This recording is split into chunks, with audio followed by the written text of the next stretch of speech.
రూపాయి కరప్షన్ జరిగినా 8,888 కోట్లు జరిగినా దానికి ఖచ్చితంగా తప్పకుండా చర్య ఉంటుంది. ఆ అవినీతి వ్యతిరేక చట్టం కింద ప్రివెన్షన్ ఆఫ్ కరప్షన్ యాక్ట్ కింద తప్పకుండా చర్య ఉంటుంది. నిజంగా మంత్రికి చిత్తశుద్ధి ఉంటే నేను రాజీనామా చేస్తా అని హుంకారాలు చేస్తున్నాను. నేను చూసిన మంత్రి గారు, నేను అడుగుతా ఉన్నా, నిజంగా నీకు చిత్తశుద్ధి ఉంటే నువ్వు రా, మీరు నేను ఇద్దరం కలిసి హైకోర్టు సీజే దగ్గర పోదాం, వెంటనే సిట్టింగ్ జడ్జితోని ఎంక్వైరీని అడుగుదాం. సిట్టింగ్ జడ్జి గారు కనుక ఇందులో ఏం జరగలేదు, మొత్తం పెట్టండి ఫైల్స్ ఆయన ముంగట, గతము ఇప్పుడు మొత్తం పెట్టండి, తప్పులేం జరగలేదు అని ఒకవేళ వారు తీర్పునిస్తే ఆయన రాజీనామా అన్నాడు కదా, రాజీనామా కాదు, నేను రాజకీయ సన్యాసం చేస్తా. ఇంకొక మాట, మా మంత్రి గారికి ఒకవేళ ఏమైనా ఇబ్బంది ఉంది హైకోర్టు సీజీ దగ్గర రావడం అనుకుంటే ఇద్దరం కలిసి కేంద్రంలో ఉండే సెంట్రల్ విజిలెన్స్ కమిషనర్ ఉంటాడు, ఇద్దరం పోదాం. నెక్స్ట్ వీక్ నేను పోతా, నువ్వు కూడా రా, టైం చెప్పు, డేట్ చెప్పు, ఇద్దరం కలిసిపోదాం, సివిసికి ఇద్దాం. మంత్రి గారికి నేను ముందే చెప్తా ఉన్నా, ఇప్పటికైనా తప్పు సరిదిద్దుకోండి, వెంటనే టెండర్లు రద్దు చేయండి. జరిగింది తప్పు, ముఖ్యమంత్రి కూడా నేను చెప్తా ఉన్నా, జరిగింది తప్పు 100%. ఇది ముమ్మాటికి నీకు తెలుసు, ఇరికిపోయినావు అని తెలుసు. ఆశ్రిత పక్షపాతం లేకుండా, రాగద్వేషాలు లేకుండా నేను నా బంధువులకు, నా కుటుంబానికి సాయం చేయను అని చెప్పి ప్రమాణ స్వీకారం చేసిన ముఖ్యమంత్రి, నీ డిపార్ట్మెంట్లో, నీ కింద ఉండే మున్సిపల్ డిపార్ట్మెంట్లో నీ బావమరిది ఏది 2 కోట్లు లాభం పోయిన సంవత్సరం, అంతకుముందు సంవత్సరం ఆర్జించిన ఒక కంపెనీ, కేవలం 2 crores ప్రాఫిట్ ఉన్న కంపెనీకి 1000 కోట్ల కాంట్రాక్ట్ ఇచ్చి అవినీతి జరగలేదంటే ఎవడన్నా ప్రపంచంలో నమ్ముతాడా? వస్తావా మరి? సివిసి దగ్గరకు వస్తావా? హైకోర్టు సీజే దగ్గరకు వస్తావా? నేను వస్తా, డేట్ చెప్పు, టైం చెప్పు, నువ్వే అపాయింట్మెంట్ తీసుకో. మంత్రి గారికి అంత చిత్తశుద్ధి ఉంటే రా, నేను వస్తా, వాళ్ళ విచారణ మొత్తం ఫైల్స్ పెట్టండి. ఇప్పటికైనా ప్రభుత్వాన్ని నేను డిమాండ్ చేస్తున్నా, సిగ్గు తెచ్చుకోండి, ఇంత బరితెగింపు మంచిది కాదు. స్వయంగా చెప్తున్నాడు ఆయన, నాకు ఆయన గీతా గారి తమ్ముడు, గీతా గారి తరఫున బంధువు అవుతాడు, బంధువు కాదు బామ్మరిదే ఆయన. స్వయంగా ముఖ్యమంత్రి చెప్పిండు, కావాలంటే వీడియో ఉంది ప్లే చేస్తా. రేవంత్ రెడ్డి గారు స్వయంగా చెప్పినారు, మా మామగారు పద్మారెడ్డి గారు, ఆయన తమ్ముడు మనోహర్ రెడ్డి గారు, ఆయన కొడుకు సృజన్ రెడ్డి గారు అని చెప్పిన వీడియో ఉంది. సొంత బామ్మరిదిని పట్టుకొని కాదంటారు ఎవరన్నా? నాకు అర్థం కాదు దీనికోసం. అందుకే నేను అనేది, సివిసియా, సిట్టింగ్ జడ్జా, పొంగులేటి గారు రండి, తప్పు జరిగింది, ముమ్మాటికి తేలుస్తాం. ఎందుకంటే ఇప్పుడు మీకు తెలుసు, ఈ ప్రభుత్వానికి ఒక ఫ్యాషన్ అయిపోయింది, కాళేశ్వరం ఒక జడ్జు, ఎలక్ట్రిసిటీ ఇంకో జడ్జు, మరి దీని మీద కూడా వేయండి.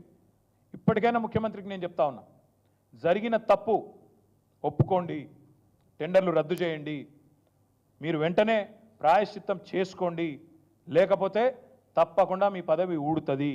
ఆఫీస్ ఆఫ్ ప్రాఫిట్ అనే నిబంధన ఇదివరకు అశోక్ చవాన్ ఉద్యోగం పోయింది, మహారాష్ట్ర ముఖ్యమంత్రి, యడ్యూరప్ప ఉద్యోగం పోయింది, సోనియా గాంధీ గారు రాజీనామా చేయాల్సి వచ్చింది, మీకు కూడా తప్పదు, మీరు దొరికిపోయినారు. సరే, మంత్రి గారు గింకారాల గురించి, కొడంగల్ లిఫ్ట్ గురించి మళ్ళీ రోజు మాట్లాడతా, చాలా ఉంది చెప్పాల్సింది. ఎట్లా ఎల్ఎన్టీని డిస్క్వాలిఫై చేశారు, అంతర్జాతీయంగా పేరున్న ఎల్ఎన్టీని డిస్క్వాలిఫై చేసి ఇక్కడ ఉండే సుంకిశాలలో ప్రమాదానికి కారణమైన కంపెనీతో జతగట్టి, ఇదివరకు బండబూతులు తిట్టి ఆంధ్ర కాంట్రాక్టర్ అని, ఈస్ట్ ఇండియా కంపెనీ అని, మాఫియా అని బండబూతులు తిట్టిన వాళ్ళతో మీరెట్లా జతగట్టారు, ఎట్లా గట్టి ఇవాళ మీరు మీ కంపెనీ, అసలు మాకు అర్థం కూడా కావట్లేదు.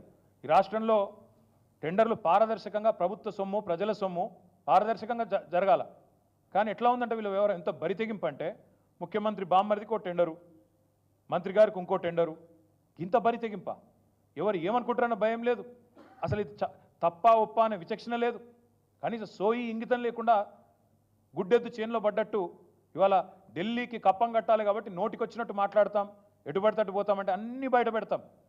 కొడంగల్ లిఫ్ట్ సంగతి మాట్లాడతాం, రియల్ ఎస్టేట్ స్కాములు, మీ 4th సిటీ అని 4 బ్రదర్స్ సిటీ ఏదైతే నడుస్తున్నదో అది బయట పెడతాం. మా పార్టీ నుంచి చేర్చుకున్న ఎమ్మెల్యేలు అన్నీ చూస్తున్నాం, ఒక్కొక్కరికి ఏమేమి జీవోలు ఇస్తున్నారు, కాన్సీమియా గూడ ఏంది, ఎంఎల్ఆర్ మోటార్స్ ఏంది, అన్నీ బయట పెడతాం, ఒక్కటి కూడా ఇడిచిపెట్టాం. మాకు అన్నీ తెలుసు, ఏం జరుగుతున్నదో తెలుసు. 10 ఏళ్ళు ప్రభుత్వం నడిపిన వాళ్ళం, అందులో మాకు కూడా కొంతమంది అభిమానులు ఉంటారు, చెప్తారు, బరాబర్ చెప్తారు. ఎందుకు చెప్పరు? దొంగలు వీళ్ళు దొంగతనం చేస్తున్నారని చెప్తున్నారు, విజిల్ బ్లోవర్స్ ఉంటారు, తప్పకుండా అన్నీ బయటకు వస్తాయి.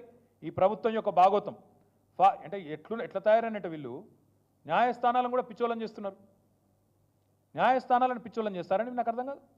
ఈ ముఖ్యమంత్రి చిట్చాట్లో చెప్తాడు, ఏమని ఫార్మాసిటీ రద్దు అంటాడు, శ్రీధర్ బాబు రద్దు అయిపోయింది అంటాడు, స్టేట్మెంట్ ఇస్తాడు. నేను హైకోర్టుకేమో ఫార్మాసిటీ ఉందని చెప్తారు. అంటే న్యాయమూర్తులను పిచ్చోళ్ళని చేస్తారా? న్యాయ వ్యవస్థను తప్పుదోవ పట్టిస్తారా? ఇంటింటికి పోయి కండువాలు కప్తారు మా ఎమ్మెల్యేలకు. మళ్ళీ బయటకు వచ్చేమో కోర్టుకు వీళ్ళు మా వాళ్ళు కాదు, కాంగ్రెస్ వాళ్ళు కాదు, వీళ్ళు బీఆర్ఎస్ వాళ్ళు అని చెప్తారు. అంటే న్యాయ వ్యవస్థను అంత అవమానించే విధంగా, న్యాయమూర్తుల యొక్క తెలివితేటలను కించపరిచే విధంగా, న్యాయమూర్తులను కూడా అవమానించే విధంగా ఈ ప్రభుత్వం వ్యవహరిస్తూ ప్రజలను, న్యాయమూర్తులను అందరినీ పిచ్చోళ్ళు అనుకుంటున్నారా? బామ్మర్దులకు టెండర్లు ఇవ్వచ్చు, మంత్రులకు టెండర్లు ఇవ్వచ్చు, ఎవడు మాట్లాడొద్దా? ఆంధ్ర కాంట్రాక్టర్లను మీరు బూతులు తిట్టిన వాళ్ళు, మాఫియా అని తిట్టిన వాళ్ళు, ఈస్ట్ ఇండియా కంపెనీ అని తిట్టిన వాళ్ళు, వాళ్ళకు టెండర్లు ఇవ్వచ్చా? ఎవరు ప్రశ్నించొద్దా? ఇది ఈ మాట్లాడితే మళ్ళీ రాజీనామా. మేమెందుకు రాజీనామా చేస్తామని నాకు అర్థం కాదు.